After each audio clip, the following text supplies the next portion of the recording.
कि मैले समसामयिक विषयमा बहस गर्ने छलफल गर्ने एउटा मेसो गरेको छु र यो छलफलले पक्कै पनि जसले मलाई फलो गर्नुहुन्छ उहाँलाई र समाजलाई समग्रमा देशलाई केही न केही लाभ हुनेछ फाइदा लिनुहुनेछ भन्ने मैले अपेक्षा लिएको छु र मानिस भएपछि सामाजिक प्राणी हो समाजमा बसेका विविध घटनासँग ऊ सरोकार राख्दछ र जोडिन्छ प्रत्यक्ष अप्रत्यक्ष रूपमा र ती जोडिएका यावत विषयहरू हाम्रो मन मस्तिष्कलाई छुन्छ त्यसले हाम्रो मन मस्तिष्कलाई असर गर्छ हाम्रा सन्तान दर सन्तानहरूलाई त्यसले प्रभाव पारिरहेको हुन्छ र त्यसको राम्रो पक्षको त्यही अनुसारको प्रभाव उहाँहरूले बेहोर्ने पर्ने हुन्छ र नराम्रो पक्षको त्यसको जस पनि लिन पर्ने हुन्छ र त्यही विषयमा म आजदेखि बहस गर्न गइरहेको छु र यो बहसलाई तपाईले शेयर गर्न सक्नुहुनेछ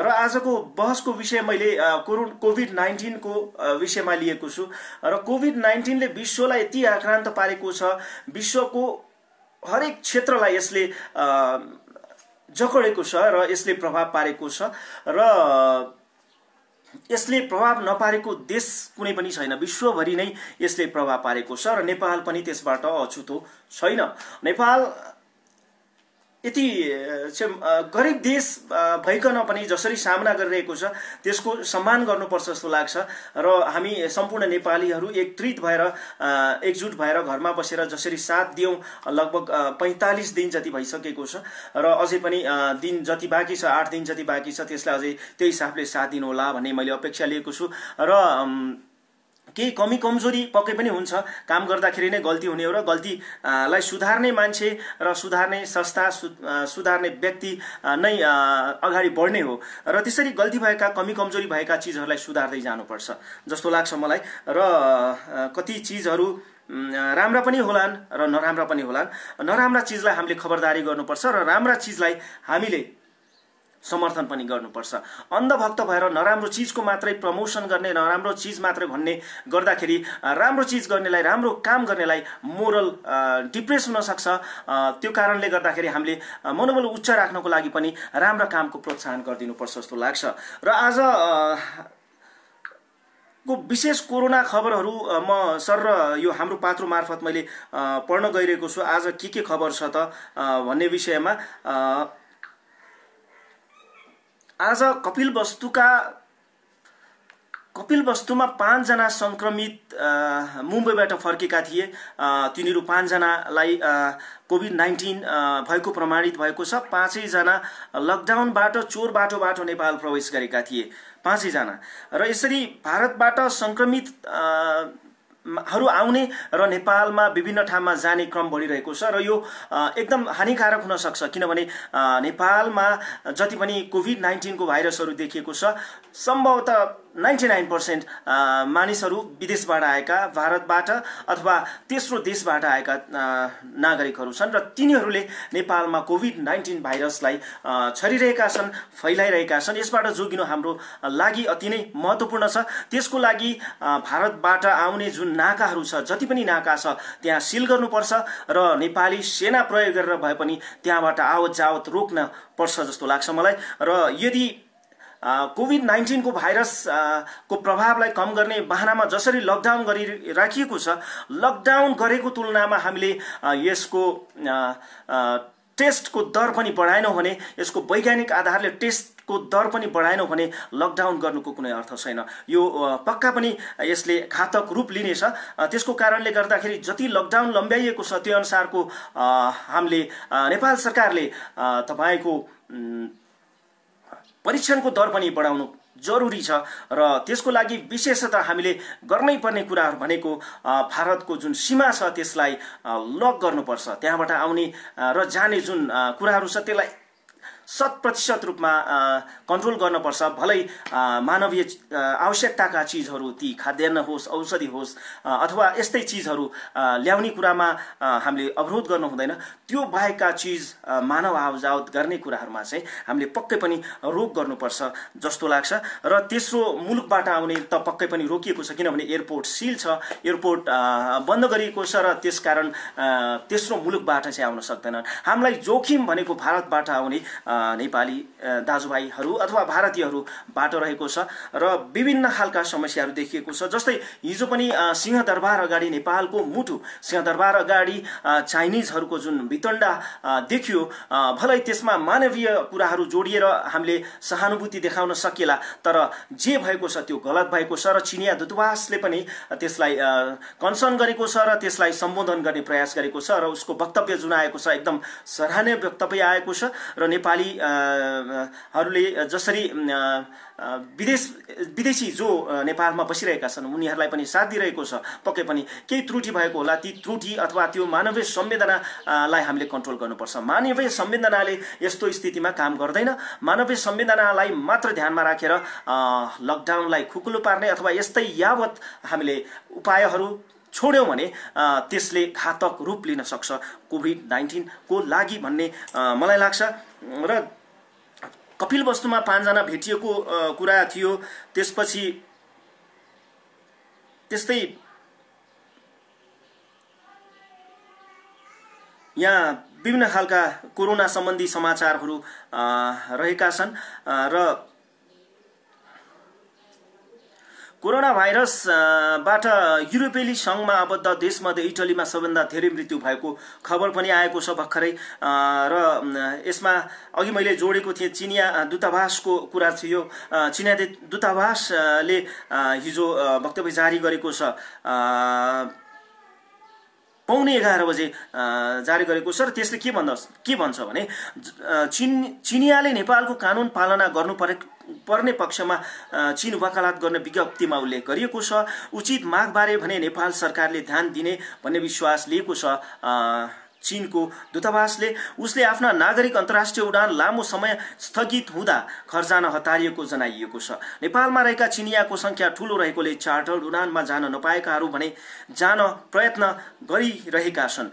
चीनले 340 जनालाई लगिसकेको छ र कतिजना त बाँकी हुनुहुन्छ। सीमित उडानका कारण धेरै चिनिया अझै नेपालमा रहेको जनाउँदै दूतावासले आफ्ना नागरिकलाई संयम हुन भनेको छ।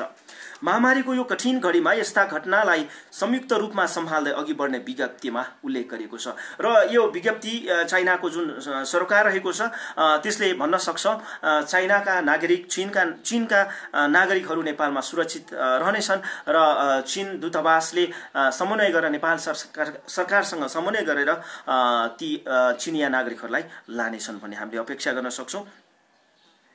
र 47 जनालाई हिजो पक्राउ गरिएको छ यो विषयमा र ती मध्येमा 4 जनालाई चाहिँ हातपात गरेको विषयमा मुद्दा चलाइने भन्ने कुरा पनि रहेको छ।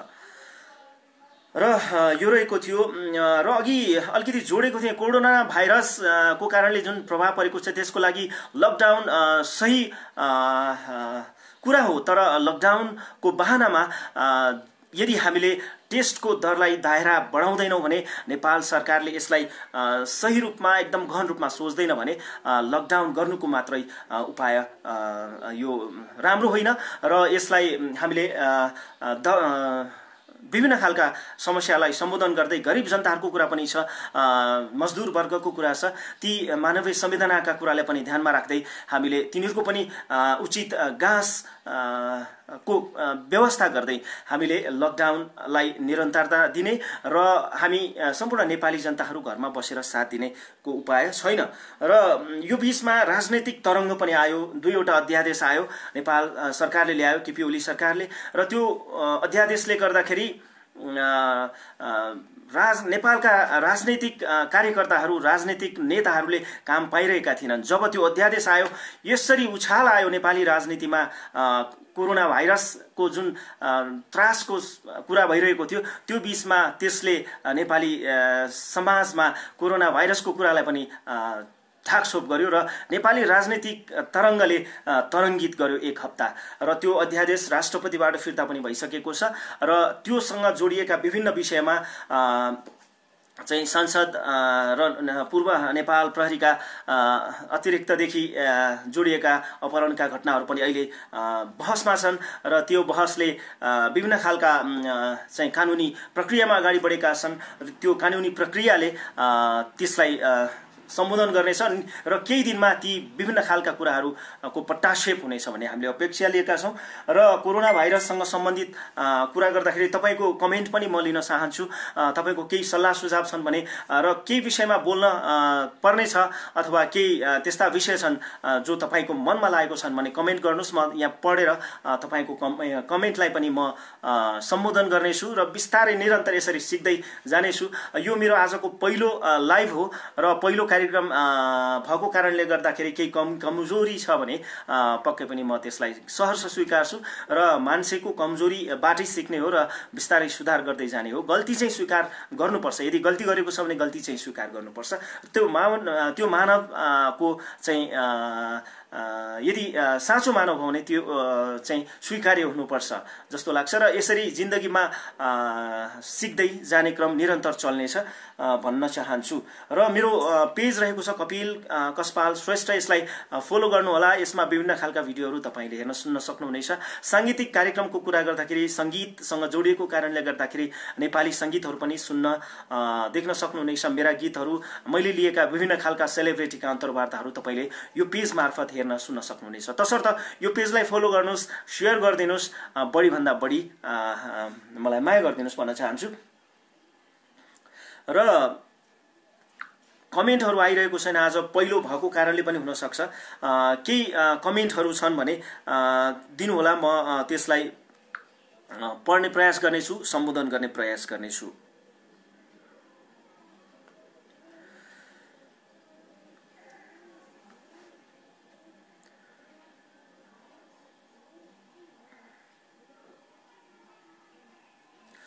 र यही क्रममा नेपाली सीमा मिचिएको कुरा पनि जबरजस्त रूपमा आइरहेको छ। नेपाली सीमा कालापानेदेखि लिम्फियाधुरा नेपाललाई बिना जानकारी भारत र चीन मिलेर सहमतिमा हस्ताक्षर गरेर त्यो आवागमन खोलेको जानकारी आएको छ र यसले नेपाली सार्वभौम सत्ता, नेपालीको यो भूमिप्रतिको अधिकार हनन भएको छ र त्यसले सम्पूर्ण नेपालीलाई आघात पुर्याएको छ। यो बहसको विषय चलिरहेको छ अहिले र नेपाली सार्वभौम सत्ता खतरामा रहेको सङ्केत गरेको छ। नेपाल कोरोनाको पीडामा रहेको बेलामा, नेपाली जनता पीडामा रहेको बेलामा चीन र भारतले जुन खालको सहमतिमा हस्ताक्षर गरेर यातायात आवागमन खोलेको छ त्यो एकदम खेदपूर्ण छ। नेपाली जनता र नेपाल सरकारको सहमति बिना यस्तो गरिनु घातक हुने हामी चेतावनी पनि दिन चाहन्छौँ। किनभने नेपाल कहिले कसैको सामु झुकेको छैन र झुक्ने छैन भन्ने हामी त्यो भन्न चाहन्छौँ। र त्यो विषयमा पनि नेपाल सरकारले कूटनीतिक स्तरमा छलफल गरेर एउटा निकास निकालोस् भन्ने हामी चाहन्छौँ। नेपालको पनि त्यसमा सहमति होस्। यदि आवश्यक हो भने त्यसमा नेपालले पनि हस्ताक्षर गरोस्, नेपालले पनि सहमति दियोस्, नेपाली जनताको पनि समर्थन होस्। यदि नेपाली जनता त्यसको विरुद्धमा हुने, नेपाल सरकार त्यसलाई थाहा नहुने र चाइना र इन्डियाले त्यो गर्छ भने नेपाली जनतालाई स्वीकार्य कदापि हुने छैन। त्यो इतिहासले देखाएको छ। नेपाली जनताले कठिन क्षणमा विभिन्न सङ्घर्षका चाहिँ आन्दोलनहरू गरेका छन् र त्यो आन्दोलनले विजय प्राप्त गरेको छ। त्यो पनि मैले जानकारी गराएँ। र आज कमेन्टहरू आएको छैन। कमेन्ट आयो भने कमेन्ट अनुसार म त्यसको जवाफ दिने थिएँ र कमेन्टको अपेक्षा पनि गर्छु। र आज पहिलो दिन भएको कारणले गर्दाखेरि मेरा केही कमजोरी पनि हुन सक्छन्, यसलाई सुधार गर्दै जानेछु। र यस्ता बहस र सान्दर्भिक कुराहरू म दैनिक रूपमा केही मिनट अथवा केही आधी घण्टा भयो भने प्रस्तुत गर्दै जाने प्लान गरेको छु। र त्यसको लागि मेरो पेज कपिल कस्पाल श्रेष्ठलाई फलो गर्नुहोस्, सेयर गरिदिनुहोस्, बढीभन्दा बढी जोडाइदिनुहोस् भन्न चाहन्छु। र आजको दिन तपाईँको शुभ बितोस्। आजको शनिबार, आज शनिबार हो र शनिबार तपाईको दिन राम्रोसँग बितोस् भन्न चाहन्छु। र आज ज्येष्ठ कृष्ण द्वितीया रहेछ, वैशाख 27 गते शनिबार। आजको दिन सबैको शुभ बितोस् भन्दै आजको यो लाइभ समसामयिक विषयको बहसबाट म मात्र तपाईँकै कपिल कस्पाल बिदा हुन चाहन्छु। नमस्ते, शुभ दिन।